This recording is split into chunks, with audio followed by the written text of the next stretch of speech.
Chemistry में फिर से आज आपका स्वागत है और मेरे को उम्मीद है आप पढ़ भी रहे हैं, लेकिन आज का जो टॉपिक है इसे देखकर ही आप खुश हो जाएंगे। तेल, वसा और साबुन। एक दो क्वेश्चन के लिए मेरे को ये बताना आपको। तेल, वसा, साबुन की बात करें, ऑयल, फैट एंड सोप। अब तेल, वसा और साबुन। तेल और वसा क्या है तो याद रखना, तेल वसा दोनों ही है क्या, ट्राई ईस्टर या ग्लिसराइड। उच्चतर वसीय अम्लों के ट्राई ईस्टर कहलाते हैं, या फिर इनको हम ग्लिसराइड भी बोलते हैं। याद रखिए आप। तेल और वसा में जो डिफरेंस अगर आपसे पूछा जाए तो मैं आपसे कह रहा हूँ दोनों ही क्या है, ट्राई ग्लिसराइड। लेकिन फिर डिफरेंस क्या, ये असंतृप्त वसीय अम्लों से बने होंगे और ये संतृप्त।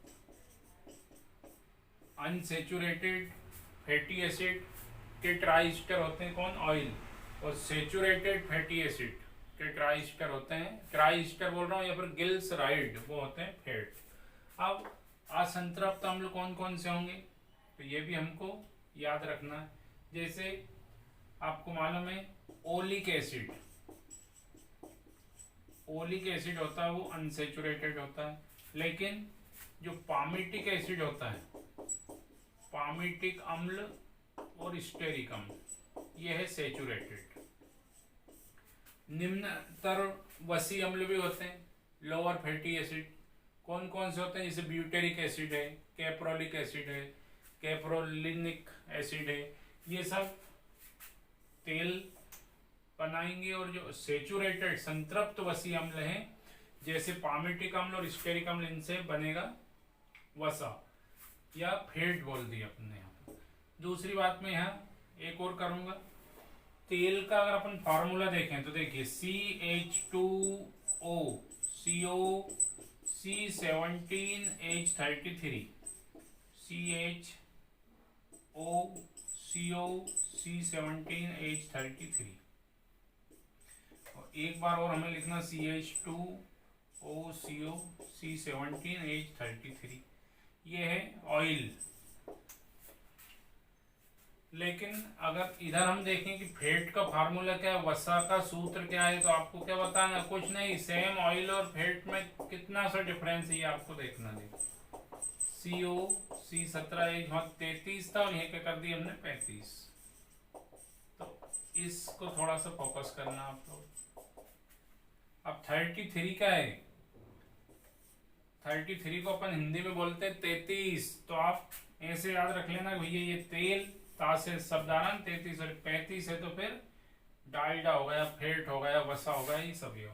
तो अब इन दोनों में जो मेन डिफरेंस याद रखना, अनसेचुरेटेड फैटी एसिड, जितने भी असंतृप्त वसीय अम्ल हैं उनसे किसका निर्माण होगा, तेल का। और जो संतृप्त वसीय अम्ल है उनसे किसका निर्माण होगा, वसा का।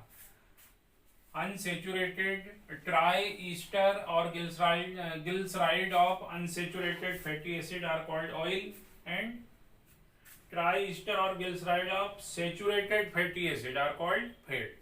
ये दोनों की डेफिनेशन हो गई। दोनों में डिफरेंस क्या है, आपको एक मैंने मेन डिफरेंस बता दिया, ये हर मौसम में क्या रहेगा, लिक्विड फॉर्म में रहेगा, द्रव अवस्था में रहेगा। लेकिन आपको मालूम है फैट द्रव और ठोस दोनों अवस्थाओं में। अब कितने डिग्री तेल का जो मेल्टिंग पॉइंट है वो याद रखना, बॉइलिंग 18 से 20। और जो फैट है बॉइलिंग पॉइंट, सॉरी, तेल का बॉइलिंग पॉइंट में कितना बता रहा हूँ, 20 से कम। और फैट है वो मोर देन 20 हो जाएगा, 18-20 के ऊपर चला जाएगा। अब तेल वसा में हमसे क्या पूछ सकते हैं पीएटी में, तेल वसा को अपन ज्यादा अंदर नहीं जाना है। एक तो आपको ये याद रखना है, इसमें जो रिएक्शन है इसमें हाइड्रोजनेशन, ये बहुत इंपॉर्टेंट है, जो कई बार पीएटी में आई है, हाइड्रोजनीकरण। अब याद रखना, तेल से मेरे को क्या बनाना है, वसा बनाना, घी बनाना। किससे रिएक्ट करूंगा मैं, तो याद रखना जो केमिस्ट्री वो मैं बता रहा हूँ इसमें ऑयल, फैट और सॉफ्ट में, बाकी थ्योरेटिकल पोर्शन आपको खुद को करना है। तो ऑयल को किससे ट्रीट किया मैंने, हाइड्रोजन से, लेकिन एरो पर मैं क्या लिखूंगा 1% निकल, ये कैटेलिस्ट है याद रखना, तो क्या बन जाएगा फैट। इस रिएक्शन का नाम याद रखना हाइड्रोजनीकरण। इसका मीनिंग आप सबको मालूम है, रिएक्शन विद हाइड्रोजन, लेकिन चूंकि यह तेल क्या होता है, लिक्विड होता है, सॉफ्ट होता है, और वसा क्या होता है, हार्ड होता है, तो इस क्रिया का एक नाम और रख रखा बुक में, कठोरीकरण, हार्डनिंग भी आप इसको बोलेंगे। फिर प्रोपोर्शन बता रहा कि दो सावधानी, तेल से जब आप डालडा बनाते हैं, वसा बनाते हैं, तो कौन कौन सी सावधानी आपको रखना है, याद रखना। पहली सावधानी तो ये है, जब तेल से वसा बनाएंगे तो इसका जो मेल्टिंग पॉइंट है वो ज्यादा नहीं होना चाहिए, मैक्सिमम कितना 37 बॉडी टेम्परेचर, 37 डिग्री से ऊपर अगर होगा तो ये मेल्ट नहीं होगा बॉडी में, और मेल्ट नहीं होगा तो मामला गड़बड़ हो सकता है। दूसरा, ये निकल पाउडर से फ्री होना चाहिए, मुक्त होना चाहिए, मतलब इसमें निकल पाउडर जब तेल से घी बनेगा या वसा बनेगा, डालडा वनस्पति घी जिसे बोलते हैं, उसमें क्या क्या बातें होना चाहिए, एक तो वो निकल पाउडर से स्वतंत्र होना चाहिए, उसमें निकल पाउडर नहीं होना चाहिए, और दूसरा उसका मेल्टिंग पॉइंट जो है वो कितना होना चाहिए, मैक्सिमम 37, ये दो। अब याद रखना, तेल से वसा बनाने की क्रिया क्या बोलेंगे, हाइड्रोजनीकरण बोल दो या फिर कठोरीकरण। इसमें कौन सा उत्प्रेरक काम में आता है, तो याद रखना 1% निकल। तेल से घी बनाते समय दो सावधानी कौन कौन सी रखना है वो आपके सामने है। अब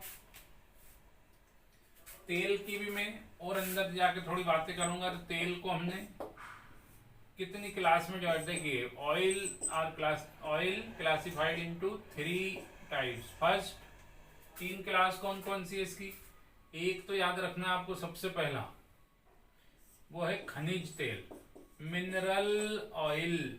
अब खनिज तेल नाम से कुछ क्लियर हो रहा, पृथ्वी खनिज कहाँ है, अपन जो खदानों में से खोद के निकल, तो खनिज तेल के एग्जाम्पल अगर हमसे पूछे तो हम क्या बता सकते हैं, बहुत सारे, पेट्रोल, डीजल, केरोसिन वगैरह, ये सब किस में आएंगे, ये मिनरल ऑयल में आएंगे, खनिज तेल में आएंगे, पेट्रोल डीजल वगैरह। और दूसरा मैं आपको बताने जा रहा हूँ जंतु तेल।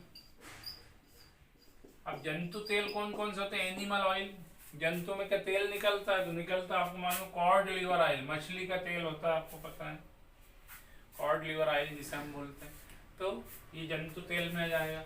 लेकिन तीसरा जो खास होता है वो क्या है, वनस्पति। वनस्पति जो ऑयल होता है, वनस्पति आप देखिए, इसको एनिमल बोल रहे हैं और इसको वेजिटेबल। वनस्पति ऑयल कौन कौन सा होगा, तो वनस्पति ऑयल को भी फिर मैंने 2 भागों में बांटा। एक तो होगा वाष्पशील और एक होगा अवाष्पशील।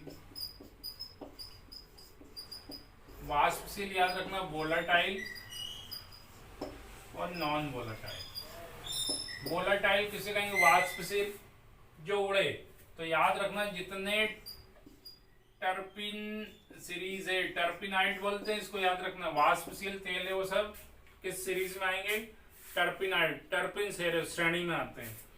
वाष्पशील तेल कौन कौन से होते हैं जो उड़ते हैं, तो आप सबको पता है, बादाम का तेल उड़ता है, चमेली का तेल उड़ता है, जिसमें बहुत ज्यादा खुशबू आए उसको बोलेंगे वाष्पशील, ऐसे याद रखो। अवाष्पशील तेल तो वो तो बहुत सारे हैं, जैसे नारियल का तेल है, सरसों का तेल है, सोयाबीन का तेल है, जो उड़े ना। अपन बादाम का तेल लगाते हैं, आपको मालूम है, अमंड जो ऑयल होता है उसे सिर में लगाओ, 1-2 घंटे बाजार में घूम लो, उड़ जाएगा। और नारियल का तेल या उसका सरसों का तेल लगा लो, 8 दिन तक लगाए रखो, अगर नहाएंगे नहीं आप तो रहेगा, कंघी जिधर करना चाहो उधर हो जाएगी। तो जो उड़े ना वो कौन सा तेल, अवाष्पशील, और जो उड़े वो वाष्पशील। वाष्पशील मतलब वोलेटाइल, और किस सीरीज में आएंगे, टर्पिन सीरीज में। अच्छा, फिर वनस्पति तेल को भी हम थोड़ा सा अंदर चले। अब तेल के भी फिर प्रकार देखिए, 2 तो मुख्य हो गए, कि तेल को हमने 3 भागों में बांटा, खनिज तेल, जंतु तेल और वनस्पति तेल। ये तो मोटी मोटी बात हो गई, लेकिन अब वनस्पति तेल की भी हम बात करें तो फिर इसको मैं 3 भागों में बांट रहा हूँ। देखिए, एक होता ना सूखने वाले, जो सूखते नहीं है, ना सूखने वाले तेल, नॉन ड्राइंग ऑयल। दूसरा है कम सूखने वाले, और तीसरा है सूखने वाले, ड्राइंग ऑयल। ये क्या होगा, नॉन ड्राइंग, और ये अपन सेम ही बोल दो इसे, कम सूखने वाले। तो ना सूखने वाले तेल कौन कौन से होते हैं, तो सबसे अच्छा आप याद रख लो नारियल का तेल, और याद रखो तो सरसों का तेल, सोयाबीन का तेल, ये ना सूखने वाले। और कम सूखने वाले तेल कौन कौन से होंगे, और सूखने वाले तेल कौन कौन से होंगे। तो आपको पता है, सूखने वाले में जो मुख्य है और कम सूखने वाले में, जैसे कहीं सुना हमने तिल का तेल और बिनौले का तेल, लेकिन जो अरंडी होती है, अब 3 भागों में बांट दिया मैंने, सूखने वाले तेल, ना सूखने वाले तेल और कम सूखने वाले तेल। आपको मालूम है ना सूखने वाले तेल का मुख्य उदाहरण, अब एक दो नहीं है इसमें, नारियल वगैरह ये आपको सब पता है, कम सूखेंगे तो तिल और बिनौला ये। लेकिन अब अरंडी ना बोल के अगर आप इसको अलसी बोले, क्योंकि नोट्स में मैंने आपको अलसी लिखाया है, अलसी का तेल जल्दी याद रखना, क्योंकि अरंडी जो कैस्टर ऑयल है ये भी इसी में आएगा, पर आप इसमें मुख्य याद रख लो बस एक अलसी। अलसी के बाद में 2 तेल और मैंने नोट्स में बताया, पॉपी ऑयल और पामीला, लेकिन मेन कौन है, अलसी का तेल। क्यों मेन बोल रहा हूं इसे, आपसे परीक्षा में पूछ लेते हैं पेंट उद्योग में कौन से तेल का, जैसे पेंट आप पुताई करते हैं दीवारों पर या गेट पर, तो उसमें कौन सा तेल रहेगा, तो अलसी का तेल। क्यों, क्योंकि बहुत जल्दी सूख जाएगा। अब हमने पेंट को पतला कर लिया, क्या डाल दिया, हमारे घर में नारियल का तेल था, उससे हमने उसे पतला कर लिया और हमने गेट पे पोत दिया। 10 दिन बाद भी उससे टिक के खड़े होंगे आप, तो मामला गड़बड़ हो जाएगा। इसलिए याद रखिए, पेंट उद्योग में किस तेल का इस्तेमाल होता है, ऑब्जेक्टिव पूछते हैं, अलसी का तेल। तो तेल का वर्गीकरण कर दिया अपन, ना सूखने वाले तेल के उदाहरण, कम सूखने वाले में 2 मुख्य होता है, तिल और बिनौला, और सूखने वाले में खास याद रखना अलसी का तेल, बाकी पापी पामीला ये भी हैं। अब और आगे हम देखें, सुगंधित तेल किस श्रेणी में आएंगे, तो टर्पिन श्रेणी में, ये आपको याद होगा। अब मेरे को साबुन की थोड़ी सी और बात करूंगा, फिर साबुन तेल वसा एक साथ देख लेंगे। तो साबुन क्या है, साबुन में तो कभी कभी सिर्फ डेफिनेशन पूछ लेते हैं, उच्चतर वसी अम्लों के, ये सरल टॉपिक है इसलिए थोड़ी जल्दी बात हो रही है इसकी, उच्चतर वसी अम्लों के सोडियम या पोटेशियम लवणों को साबुन कहा जाता है, ये इसकी डेफिनेशन होगी। अब हम इंग्लिश में बात करें तो उल्टा बोल दो, सोडियम और potassium salt of higher fatty acid are called soap. उच्चतर, मेरे को नहीं बोलना सोडियम पोटेशियम लो, दोनों को गोली मार दी, और एक तरीका मिलेगा आपको, उच्चतर वसी अम्लों के धात्विक लवण साबुन कहलाते हैं, metallic salt of higher fatty acid are called soap. तो ये 2 परिभाषा याद रखना, कैसी, उच्चतर वसी अम्लों के सोडियम और पोटेशियम लवण को भी साबुन, और उच्चतर वसी अम्लों के धात्विक लवण को भी हम बोलेंगे साबुन। धातु में बहुत सारी है, कैल्शियम से भी साबुन बन रहा, मैग्नीशियम से भी बन रहा। अभी मैंने सिर्फ आपको 2 ही बताई, सोडियम पोटेशियम, ये फेमस है इसलिए। अब साबुन मेरे को बनाना है, तो साबुन में कैसे बनाऊंगा, साबुन बनाने के लिए हमें 3 एसिड के फार्मूले तैयार करना है, C15H31 COOH। याद रखना, इसको बोलते हैं पामिटिक अम्ल, पामिटिक एसिड हो गए। अगर मैं यहां लिखूं C17H33 COOH, तो इसको मैं बोलूंगा ओलिक एसिड। ओलिक मतलब होगा तेल, ऑयल, तो यह तेल न लिख के अपन एसिड, अभी तो फार्मूले लिख रहे हैं, और तीसरा जो मैं लिख रहा हूँ C17H35COOH, इसको मैं बोलूंगा स्टेरिक एसिड। ये 3 एसिड अगर आपको याद है तो साबुन का सूत्र कभी जीवन में नहीं भूलेंगे। अब इनकी भी मैं 2 खासियत बता रहा हूँ। ये जो दोनों हैं कौन कौन से, पामिटिक अम्ल और स्टेरिक अम्ल, ये कैसे हैं दोनों, संतृप्त अम्ल, सैचुरेटेड फैटी एसिड है। और ये कैसा है, असंत, नाम से क्लियर है, अनसैचुरेटेड है तो तेल होगा, फिर ऑयल होगा, ओलिक एसिड, ऐसे याद रखना। लेकिन साबुन तीनों से बनते हैं। अब मेरे को साबुन का फार्मूला पूछा मेरे से, साबुन का सूत्र बताइए, तो साबुन का सूत्र बताने के लिए मेरे को कुछ नहीं करना, लो ये बन गया, एच को गोली मार दो और क्या लगा लिया, एन लगा दिया मैंने। अब इसको आप क्या बोलेंगे, sodium palmitate, sodium oleate, sodium stearate. लेकिन यहीं पर ये कौन सा साबुन होगा, कपड़े धोने का, लो ये कठोर साबुन का फार्मूला, हार्ड सोप, जितने भी कठोर साबुन समझे, व्हील है, रिन है, फलाने, कपड़े धोने वाले। अब मेरे को नहाने के साबुन बनाना है, लो बिल्कुल दिमाग मत लगाओ, के लगा दो, ये मुलायम साबुन बन गया आपके, कठोर नहीं है। अब कैसे होगा, सॉफ्ट मुलायम साबुन।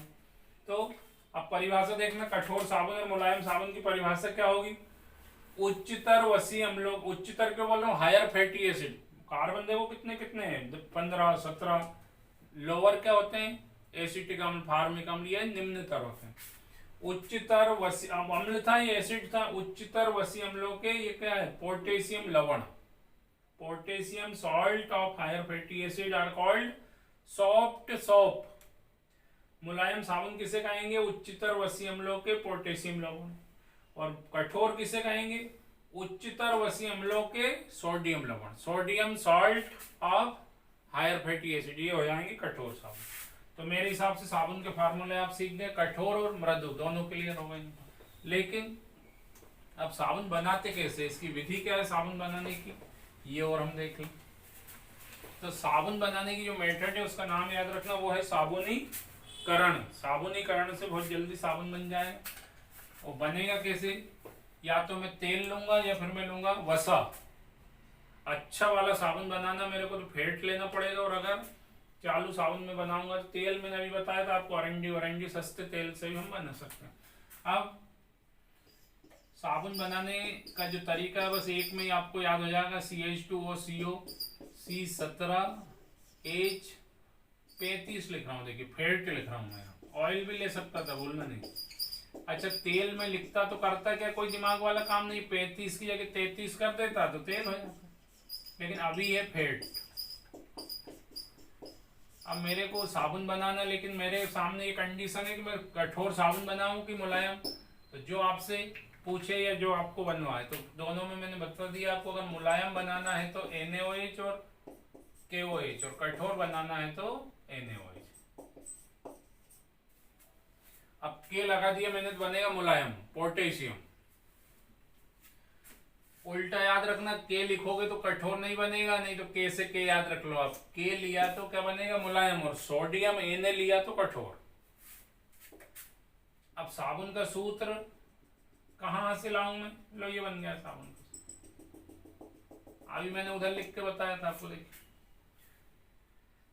मेन प्रोडक्ट क्या बना अपना, C17H35COOK। देखिए C17H35COO और के, 3 बने तो इकट्ठे 3 लिख दो, ये तो बैलेंस करने का तरीका। और निकल क्या गया, CH2OH, CHOH, इसको एक साथ लिख, CH2OH, CHOH और फिर CH2OH। अब आप देखिए ये जो साबुन बना, इसका नाम क्या है, तो नाम अगर आप लिखना चाहें तो इसको बोलेंगे पोटेशियम स्टीयरेट, क्योंकि स्टेरिक अम्ल से बना, ध्यान देना ये स्टेरिक एसिड हो जाता अगर मैं H लगा देता तो, और नहीं तो क्या बोल दो भैया, मुलायम साबुन, नहाने का साबुन बोल दो। और ये जो निकला सबको पता है, ये ग्लिसरॉल है, लेकिन इस यूनिट में ग्लिसरॉल को ग्लिसरॉल नहीं कहेंगे, साबुन उद्योग में जो ग्लिसरॉल बाई प्रोडक्ट के रूप में निकलता है उसे क्या कहेंगे?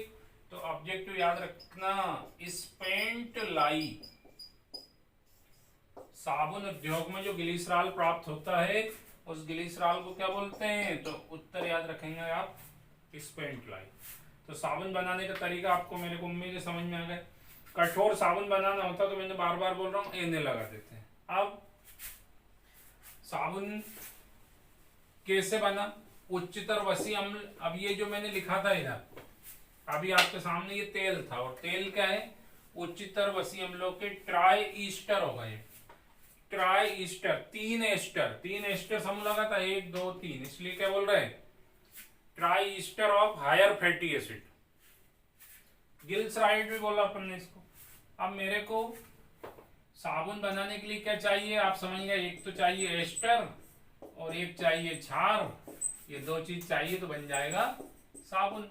और इस विधि को क्या बोल देंगे आप? सॉपनिफिकेशन, साबुनीकरण, क्योंकि साबुन बन रहा है इसमें। लेकिन अब एस्टर में छोटा वाला लेके आ गया, देखो CH3COO C2H5। मेरे को नहाने का या कपड़े का साबुन बनाना है, ये भी एस्टर है। ये अच्छी तरह समझ लेना बात को। यहां पर OH और ये तो निकल जाएगा, तो बचा क्या फिर अपने पास? CH3COOK। ए नहीं होता तो ये नहीं लिख दे। और एल्कोहल निकल गया। उस क्रिया में भी आपने देखा था ग्लिसरॉल निकला मतलब एल्कोहल निकलेगा उसमें भी, और एल्कोहल निकला उसमें भी। लवण उसमें भी बना था, लवण इसमें भी बना। उसमें भी पोटेशियम लवण था, इसमें भी। पर उसमें क्या था? पोटेशियम स्टीयरेट, बहुत बड़ा 15 का। और इसमें क्या बना? Potassium acetate. ये पोटेशियम एसीटेट। तो याद रखना ये साबुन नहीं है, और वो साबुन था। क्यों था वो साबुन? क्योंकि यहाँ कार्बन कितनी थी? C17H35। ये ध्यान रखना। अच्छा, इस विधि का नाम बताओ। इस विधि का नाम क्या? तो विधि का नाम तो साबुनीकरण ही रहेगा, लेकिन इसमें साबुन नहीं बनेगा। मजेदार बात कर रहा हूं यहाँ पर। इस विधि का नाम क्या है? साबुनीकरण। क्यों है? क्योंकि एस्टर की क्रिया क्षार से की तो अपन को मालूम है साबुन बनता है, और जब साबुन बनता है उस क्रिया का नाम होगा साबुनीकरण। तो इसको तो साबुनीकरण क्रिया में साबुन बनता है क्या? बनता भी है और नहीं भी बनता। कब बनता? जब उच्चतर वसी अम्ल लेंगे, उच्चतर ईस्टर लेंगे तो बन जाएगा। लेकिन निम्नतर ले लिया आपने, 2-3 कार्बन ले ली, तो इसमें साबुन नहीं बनेगा। लेकिन इस क्रिया को जरूर आपको बोलना पड़ेगा, साबुनीकरण। तो ये अब एक ऑब्जेक्टिव मिल गया कि साबुनीकरण क्रिया में सदैव साबुन नहीं बनता है। कब बनेगा और कब नहीं बनेगा ये आपको याद रखना।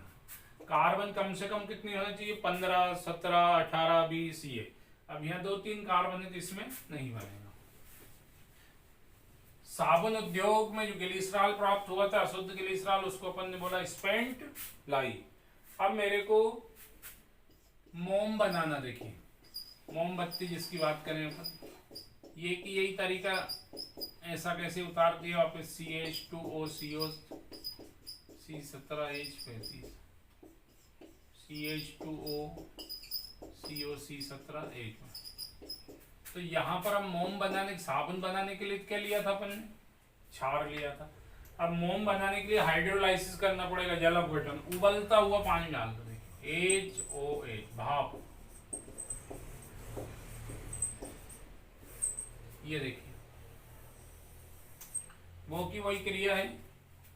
ये हो गई अपनी, क्या हो गई? मोम C17H35 COOH। मोम को अपन वैक्स बोलते हैं। अब मोम बोल रहा हूँ, मोमबत्ती नहीं बोल रहा हूँ, क्योंकि बत्ती तो धागे को अलग से लगाएंगे फिर जब इसे पिघलाने के बाद। और यहाँ पर भी क्या निकला? CH2OH CHOH CH2OH। ये भी ग्लिसरॉल निकला। लेकिन यहाँ ग्लिसरॉल इसके भी नहीं बोलेंगे, यहाँ क्या बोलेंगे? मीठा जल, स्वीट वाटर। और वहां के ग्लिसरॉल को क्या बोला था? स्पेंट लाई। ये ऑब्जेक्टिव बन रहा है, ध्यान से देखते हैं हम। तो मोम कब बनेगी? जब उच्चतर वसी अम्लों के ट्राई एस्टर की क्रिया किससे कर दी आपने?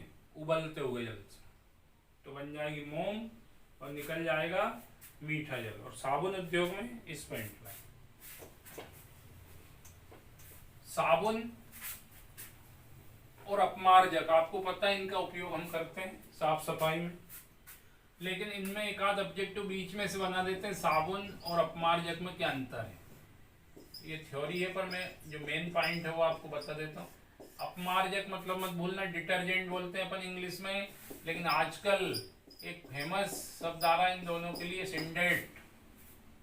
सिंडेट कहीं लिखा है तो आप समझ जाएंगे अपमार्जक है, ये डिटर्जेंट है। और साबुन तो समझ में जा ही जाएगा, soap. Difference between soap and detergent. अब पहला अंतर क्या है दोनों में, तो साबुन तो मैंने आपको अभी बता दिया कैसा, उच्चतर वसी अम्लों के, कौन से लवण, ना तो सोडियम बोलो ना पोटेशियम, डायरेक्ट क्या बोल दो, धात्विक लवण। Metallic salt of higher fatty acid को क्या बोलेंगे, साबुन। लेकिन इधर में क्या लिख रहा हूं, साबुन विहीन साबुन, क्या लिखा है, साबुन। सोपलेस सोप आर कॉल्ड डिटर्जेंट। साबुन विहीन, देखिए साबुन नहीं है फिर भी साबुन की तरह काम करता है, तो सोपलेस सोप को क्या बोलेंगे, डिटर्जेंट। दूसरी बात करें, साबुन कभी हम गलती से हमारे मुंह में चला जाता तो उसका स्वाद याद रखना कैसा होता, बेसिक इन नेचर। साबुन क्षारी प्रकृति का होता क्यों होता है क्षारी, रीजन याद रखना, CH3COO, ये है साबुन। बस यहाँ ध्यान देना कि ये नहीं है, यहाँ क्या लिखना पड़ेगा हमें, C15H31 बड़े बड़े। अब आप तो ये देखो, इसे वाटर में डिसॉल्व करो तो क्या बना, NaOH और एसिटिक एसिड या फिर पॉमिटिक एसिड। तो ये एसिड होता है, ये कैसा होता है, वीक, और बेस कैसा होता है, स्ट्रॉन्ग। ये मैंने पिछले वीडियो में बताया कहीं आपको। तो क्षार होगा प्रबल और अम्ल होगा दुर्बल, तो दादागिरी किसकी रहेगी, क्षार की। तो साबुन का नेचर कैसा हो जाएगा, प्रकृति कैसी होगी, क्षारी। इधर हम कंट्रोल नहीं कर पाते, जल्दी से बोल देते हैं अपमार्जक अम्लीय होते हैं, तो गलत हो जाएगा। अपमार्जक कैसे होते हैं, तो याद रखना, न्यूट्रल इन नेचर, उदासी। क्यों होते हैं, रटना मत, ये भी इसका तरीका देखो। अब मैं C12H25OSO3 या SO2 लिख रहा हूं, देखिए डराने के लिए, ONO सल्फोनिक ग्रुप है इसमें। साबुन में कौन सा ग्रुप है, सल्फोन। अब जब पानी में घोलेंगे तो क्या बन जाएगा, प्रबल क्षार NaOH और प्रबल अम्ल H2SO4। अम्ल भी प्रबल बन रहा है और क्षार भी प्रबल बन रहा, तो कैसा नेचर हो जाएगा, उदासीन। क्यों, क्योंकि अपमार्जक होते हैं उनमें कौन सा समूह होता है, सल्फोनिक समूह।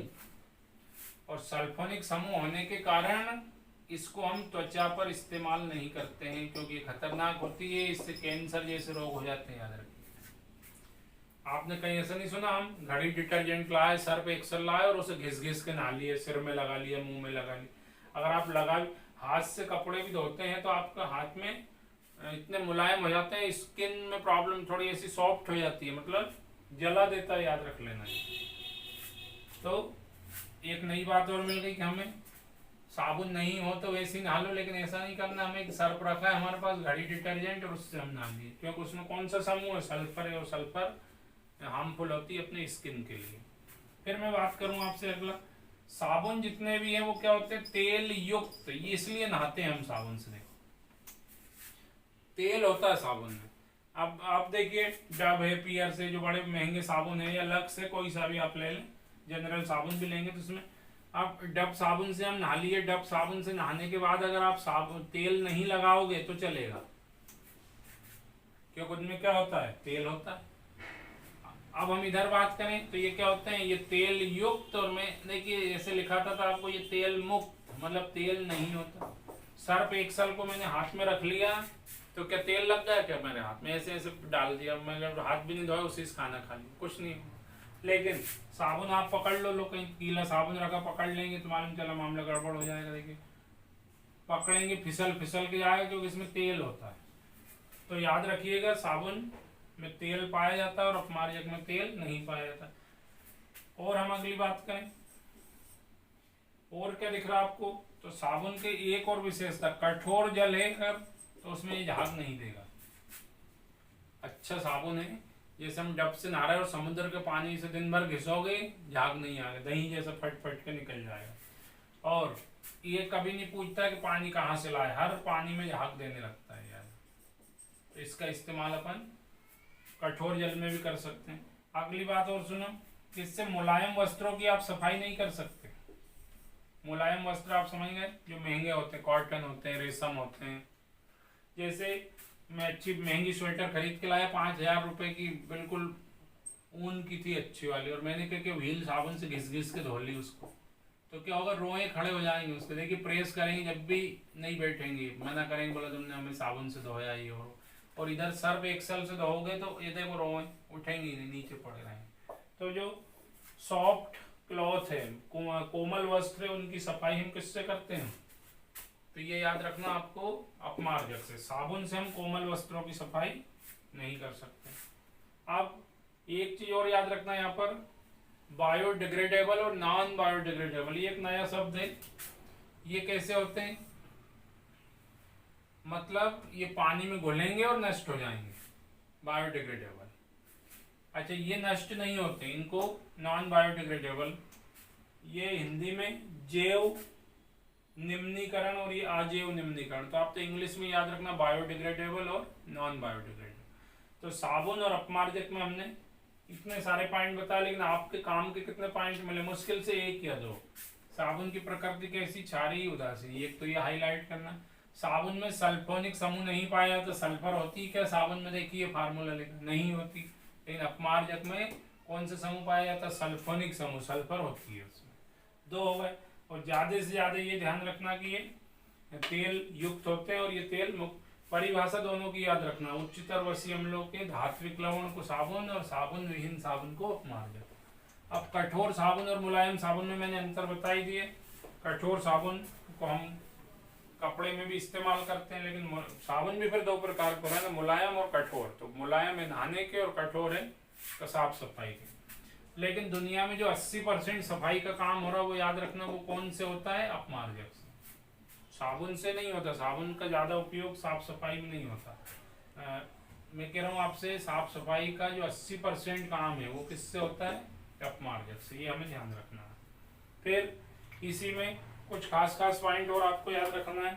जैसे पारदर्शक साबुन बनाना, मेरे को जिसमें आर पार दिखे, तो पारदर्शक साबुन बनाते समय क्या इस्तेमाल करेंगे? तो उसमें हमें पता है, उसमें आप क्या डाल देते हैं? एल्कोहल तो डालते हैं। एल्कोहल का इस्तेमाल कर रहे हैं, ग्लिसरॉल जिसे कहते हैं। शेविंग क्रीम है, दाढ़ी बनाने का साबुन है। ऑब्जेक्टिव आता है कि जब शेविंग क्रीम में आप शेविंग करते समय वो ब्रश वगैरह घिसते हैं, बहुत सारे फैन आ जाते हैं, झाग आ जाते हैं, वो किसके कारण आते हैं? और या फिर जब हम दाढ़ी बनाते हैं तो पहले हम उसमें क्या लगा लेते हैं? शेविंग क्रीम लगा के घिसते हैं, तो खूब सारे झाग आ गए। और आप 5 मिनट किसी से बातें करते रहो, मतलब वो सूखेगा भी नहीं। तो ये दोनों चीज अलग अलग है। झाग किसके कारण आए? उसमें खूब सारे झाग आ गए, तो झाग आते हैं, गंधराल मिला रहता है उसमें, याद रखना। रेजिन बोलते हैं इसको। गंधराल के कारण तो क्या आ रहा है? झाग। लेकिन वो सूख क्यों नहीं रहा? आपने देखा नाई लोगों से अपन कई बार कटिंग करवाने जाते हैं या दाढ़ी बनवाने, तो वो लोग क्या करते हैं, दाढ़ी में हमारे लगाकर थोड़ी देर बोलते हैं अभी गलने दो, इसके बाद भी नहीं सूख रही। देखो क्यों नहीं सूख रही? क्योंकि वो उसमें अंदर क्या मिला हुआ? ग्लिसरॉल। हजामत अपन करवाते हैं, घर जाए बाहर जाए कहीं भी, ये आपने देखा होगा, वो सूखता बहुत देर में। तो सूखने से उसे कौन बचाता है? ग्लिसरीन। ग्लिसरॉल वैसे भी अपन लगा लेते हैं ना स्किन पे, तो ये मॉइस्चर बनाए रखेगी, सूखने से बचाएगा ग्लिसरॉल। तो 2 ऑब्जेक्टिव याद रखना। शेविंग क्रीम में झाग क्यों आते हैं, किसके कारण आते हैं? गंधराल के कारण। और उसे सूखने से कौन बचाता है? तो उसको बचाएगा ग्लिसरॉल।